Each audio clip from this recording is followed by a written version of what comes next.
সরকারের কাছে দাবি এইটাই, অতি তাড়াতাড়ি যাতে অন্তত পক্ষে, যেমন এই দোকান থেকে আমার আয় রোজগারের পথ 10 টাকা ইনকাম হলো আমার এই দোকান থেকে হয়েছে, সেই একটা ব্যবস্থা করে দেয় যাতে আমরা বাচ্চা নিয়ে সংসারটা চলে।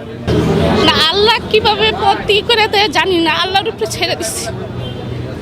ঘটনা তো দেখতে পাই না, ভোরবেলা ঘটছে এটা বিদ্যুতের থেকে, ওই পাশের একটা প্লাস্টিকের দোকান ছিল ওখান থেকে সূত্রপাত।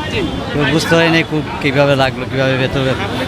আমাদের ঈদ মনে করে একটু দোকান একেবারে মনে করি কানায় কানায় পরিপূর্ণ করে লাইছি।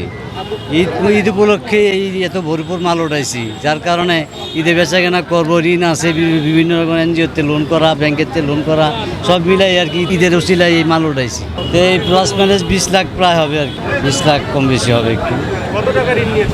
আমি তো NGO, BRAC bank, Uttara bank, কত ব্যাংক মিলাই আছে লোন আছে। আমি সিসি লোনের পার্টিও প্রায় 20 লাখ উপরে ঋণ আছে আমি ব্যাংকে।